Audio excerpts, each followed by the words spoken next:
ಇವತ್ತು ನಾನು ಅಕ್ಕಿ ರೊಟ್ಟಿ ಮತ್ತು ಬದನೆಕಾಯಿ ಎಣ್ಗಾಯಿ ಮಾಡೋದು ಸುಲಭವಾಗಿ ಮಾಡೋದು ಯಾವ ರೀತಿ ಅಂತ ಹೇಳ್ಕೊಡ್ತಾ ಇದ್ದೇನೆ.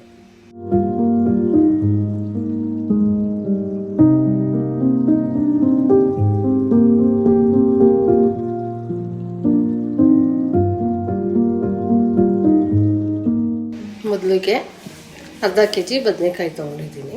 4 ಪೀಸ್ ಮಾಡಿ ಇಟ್ಕೊಂಡಿದ್ದೀನಿ. 4 ಭಾಗ ಅದನ್ನು ಪೀಸ್ ಮಾಡಬಾರ್ದು, ಹಾಗೆಯೇ ಮಧ್ಯೆ ಹೋಳು ಮಾಡ್ಕೋಬೇಕು. ಆಮೇಲೆ ಅದನ್ನೇ ಎಣ್ಣೆಗೆ ಹಾಕಿ ಫ್ರೈ ಮಾಡಿ ಇಟ್ಕೊಬೇಕು.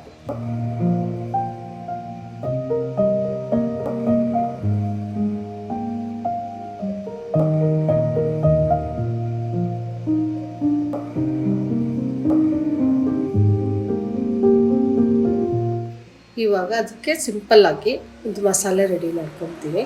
2 ಈರುಳ್ಳಿ ಸಣ್ಣದಾಗಿ ಹೆಚ್ಕೊಂಡು ಮತ್ತು 2 ಟೊಮೊಟೊನ ಹೆಚ್ಕೊಂಡು ಈ ಕಡೆ ಇಟ್ಕೊಂಡಿದ್ದೀನಿ. ಸ್ವಲ್ಪ ಕಡಲೆ ಬೀಜ ಮತ್ತು ಸ್ವಲ್ಪ ಪುಟ್ಟೆಳ್ಳು, ಜೀರಿಗೆ ಮತ್ತು ಒಣಗೊಬ್ಬರಿ ಅದಷ್ಟು ಹಾಕಿ ಫ್ರೈ ಮಾಡ್ಕೋಬೇಕು. ಇದನ್ನು ಪುಡಿ ಮಾಡ್ಕೋಬೇಕು ಗ್ರೈಂಡ್ ಮಾಡಿಕೊಂಡು.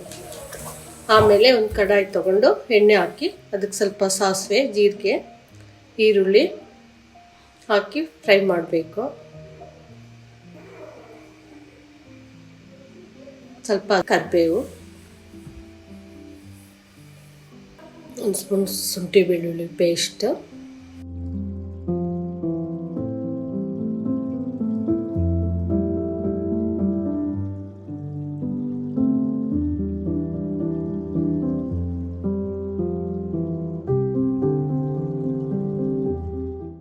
ಇವಾಗ ಟೊಮೊಟೊ ಹಾಕಬೇಕು.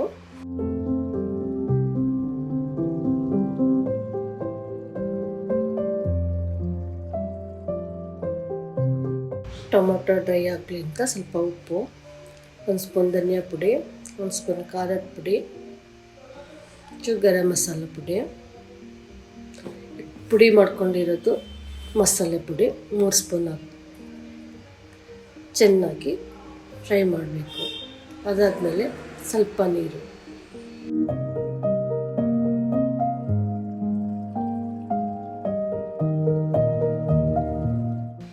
ಚೆನ್ನಾಗಿ ಕುದಿ ಬಂದಮೇಲೆ ಎಣ್ಣೆಲಿ ಫ್ರೈ ಮಾಡಿದಿಟ್ಟು ಬದನೆಕಾಯಿನ ಅದರೊಳಗೆ ಹಾಕಬೇಕು.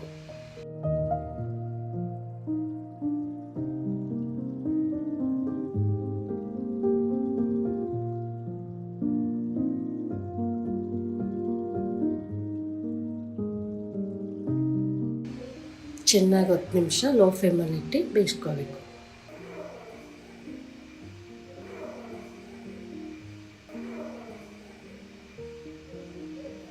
ಇವಾಗ ಸ್ವಲ್ಪ ಕೊತ್ತಂಬರಿ ಸೊಪ್ಪು ಹಾಕಿ ಉಳ್ಗಾಯಿ ಎಣ್ಗಾಯಿ ರೆಡಿ ಆಯಿತು. ಇವಾಗ ರೊಟ್ಟಿಗೆ ರೆಡಿ ಮಾಡ್ಕೊತಾ ಇದ್ದೀವಿ.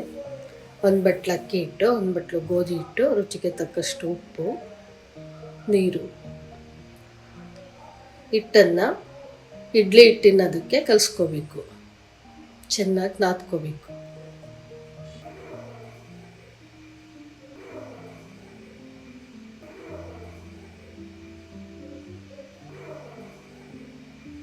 ರೊಟ್ಟಿ ಹಂಚಿನ ಒಲೆ ಮೇಲೆ ಇಟ್ಬಿಟ್ಟು ಚೆನ್ನಾಗಿ ಕಾಯಿಸ್ಬೇಕು. ಕಾಯ್ದಿದೆಯಾ ಅಂತ ನೋಡಲಿಕ್ಕೆ ಸ್ವಲ್ಪ ನೀರು ಹಾಕಿ 2 ಸೌಟ್ ಅಕ್ಕಿ ಹಿಟ್ಟನ್ನು ಹಾಕಿ ಕೈಯಲ್ಲಿ ಬೆಳಿಬೇಕು.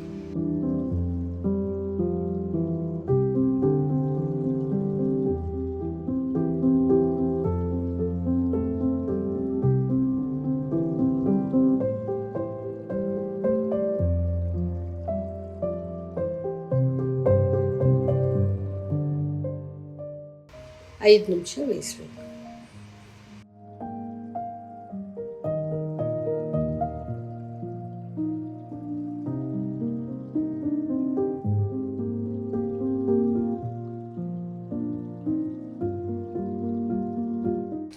ಮಗ್ಚಾಕಿ 1 ಸೆಕೆಂಡ್ ಬಿಟ್ಟು ತೆಗೆದು ರೊಟ್ಟಿ ರೆಡಿ ಆಯಿತು. ಎಣ್ಗಾಯಿ ಪಲ್ಯನೂ ರೆಡಿ ಆಗಿದೆ. ಇವಾಗ ನನ್ನ ಮೊಮ್ಮಗಳು ಧನ್ವಿ ರುಚಿ ನೋಡ್ತಾ ಇದ್ದಾಳೆ.